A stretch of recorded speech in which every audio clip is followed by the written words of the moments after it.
बिस्मिल्लाहिर्रहमानिर्रहीम इय्याका नअबुदु व इय्याका नस्तईन। अस्सलाम वालेकुम नाज़रीन, मैं जावेद इकबाल और आप देख रहे हैं मेरा यूट्यूब चैनल लम्हा न्यूज़।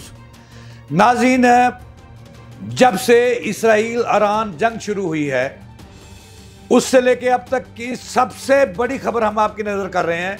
खबर यह है कि इसराइल ने ईरान के सामने आखिरकार हथियार डाल दिए हैं।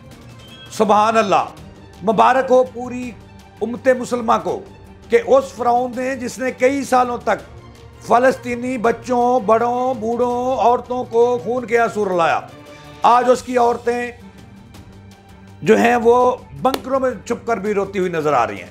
नाज़रीन, ये बड़ी अहम खबर है जो हमने आप तक पहुंचानी है। जिसके साथ दूसरी खबर ये है कि आखिरकार शुक्र है अल्लाह का कि इसराइल ने हार मान ली है, उसने अपनी शिकस्त तस्लीम कर ली है और वो अमेरिका, रूस समेत कई मुल्कों के पांव पड़ गया है। ये भी आज मैं आपको बताऊंगा।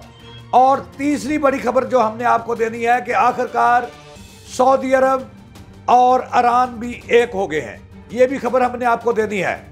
और इसराइल तनहा रह गया है और उसको उसके अवाम भी जूते मार रहे हैं और रो रहे हैं और ईरान से माफ़ी मांग रहे हैं। ये सब खबरें आज के प्रोग्राम का हिस्सा हैं। मैं एक एक करके आपको बताता जाऊंगा। आपसे दरख्वास्त है कि मेरे चैनल को ज़रूर सब्सक्राइब कीजिएगा और अपने इर्द गिर्द अगर कोई मसला देखें तो हम तक ज़रूर पहुँचाएँ। और इस हवाले से जो ईरान इसराइल जंग है, आपके पास कोई बड़ी खबर है तो ज़रूर हमें बताएँ। मेरा नंबर है 0335944253। मैं मशकूर हूँगा आपका।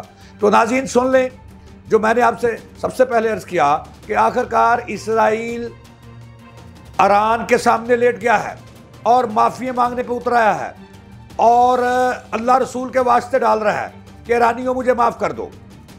ये अल्लाह की ख़ास करम से ऐसा मुमकिन हुआ है। ये कैसे हुआ और इसकी तस्दीक इसराइली खुद कर रहे हैं, ये मैंने आपको बताना है बाद में। लेकिन उससे पहले जो तीन बड़ी खबरें हैं वो मैंने आपको देनी है। पहली खबर यह है कि जंगबंदी बहुत करीब है, यह भी मैंने आपको बताना है। लेकिन उससे पहले भी मेरे पास एक खबर है जो मैं आपकी नज़र करता हूं और इस खबर का आपको शिद्दत से इंतज़ार होगा। नाज़रीन, खबर यह है कि सऊदी अरब ईरान के करीब आ गया है और एक दूसरे से उनकी मोहब्बतें बढ़ गई हैं। और इस जंग के बाद सऊदी अरब भी ईरान के साथ खड़ा होता हुआ नजर आता है, जिसकी एक मिसाल दूंगा मैं आपको कि सऊदी हुकूमत ने ईरान हुकूमत से कह दिया है कि जब तक ये जंग ख़त्म नहीं होती, इसराइल की जारियत ख़त्म नहीं होती, वो ईरान के साथ है और ईरान के शहरियों के साथ है। और उसने एक टोकन ऑफ लव के तौर पर जो हालिया जो इस साल का हज था, उसमें जो ईरान के हाजी जिनकी तादाद 20,000 से ज़्यादा है वो रह चुके हैं, अभी तक मक्का और मदीना में मौजूद हैं। तो सऊदी अरब ने अपना दिल बड़ा करते हुए उन्हें तहफ़्फ़ुज़ फराहम करने का ऐलान किया और हुकूमत ईरान से कहा कि वो इधर ही रहेंगे, उनके मुल्क में रहेंगे और उस वक्त तक जब ये जंग बंद नहीं हो जाती।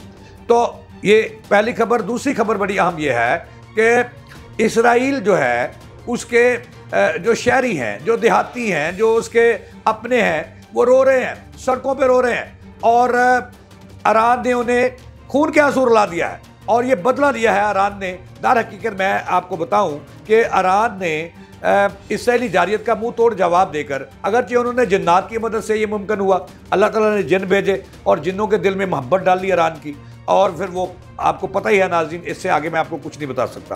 तो नाज़रीन, अब हालत ये है कि वहाँ पर जो इसराइल के अवाम है वो ईरान से हाथ जोड़ जोड़ कर सोशल मीडिया पे शोर है, शराबा है कि माफ़ी मांग रहे हैं कि हमें माफ़ कर दो, अल्लाह के नाम पे माफ़ कर दो, अपने नबी के नाम पे माफ़ कर दो, हज़रत अली के नाम पे माफ़ कर दो, हज़रत हुसैन अलैहिस्सलाम के नाम पे माफ़ कर दो। ये वहाँ पे दिन रात शोर शराबा है। लेकिन जैसा कि मैंने पहले भी आपको कई प्रोग्राम में बता रहा हूँ कि ये सूरत हाल है और उन्होंने अपनी हुकूमत का जो है वो नात का बंद कर दिया है कि आप ही जो है वो दुनिया पे मुसलमानों पे जुल्म कर रहे हैं और आखिर मुसलमान एक हो रहे हैं। तो ये खबर भी मैंने आपको बताई और सऊदी अरब वाली खबर भी बताई। और जो इससे भी आगे जाके एक और ख़बर है वो भी मैं आपकी नज़र करता हूँ कि आखिरकार ईरान ने जिन्नों की मदद से, जिन्नात की मदद से उन कॉल्प्रिट्स को उन काले मुंह वालों को, उन मुकबरों को भी तलाश कर लिया है और उन्हें गिरफ्तार पहले ही किया जा चुका है और उनकी तादाद 100 से करीब है, जिनमें से ज़राए ये दावा कर रहे हैं, ईरान से हमें जो खबरें आ रही हैं, ईरानी मीडिया जो बता रहा है कि उनकी तादाद जो है 63 है, जिनका तल्लब खालिस्तान इंडिया से है और इंडिया का मुंह काला हो गया है कि वो ईरान का खाकर, ईरान की मोहब्बत के दम पर कर मुकबरी करता रहा। इसराइल को ये भी पकड़ा गया है, वहाँ पर ये भी तो लग गया है और उनमें से कई जो मुल्ज़मान हैं, जो मुकबर थे, जिन्होंने इसराइल को मुकबरी की, उनमें से कई को जो है वो खलास, उनको खलास कर दिया गया है और ये सिलसिला जारी और सारी है।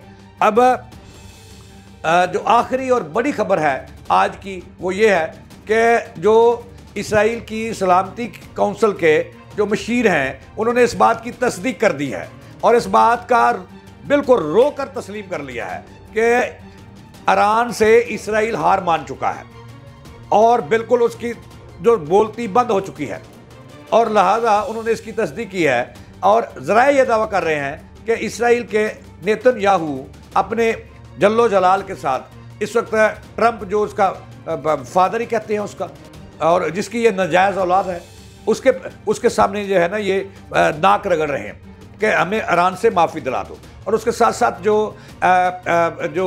रूस के सदर हैं और अमेरिकन सदर ये मुतारक हो गए हैं। जंग बंदी, ये मैंने आपको खबर देनी है, आप लिख लें ये मेरी बात नाज़रीन।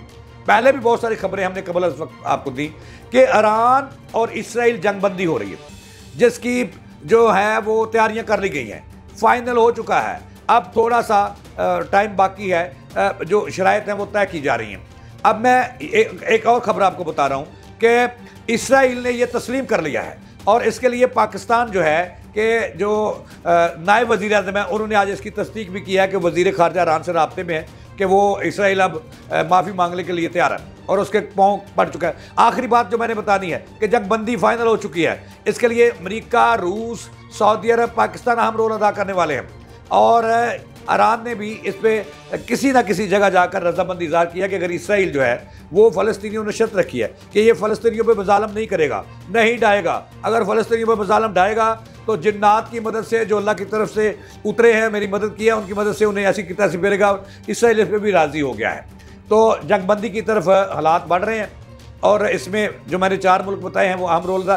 अब ये सीज़ फायर भी हो रहा है, उसने शिकस्त भी मान ली, हार भी मान ली, हथियार भी डाल दिए और उन्होंने कहा कि मेरे साथ जो करना करो, लेकिन मुझे माफ़ कर दो वरना मेरी कौम जो है इसराइली यहूदी मुझे मार देंगे।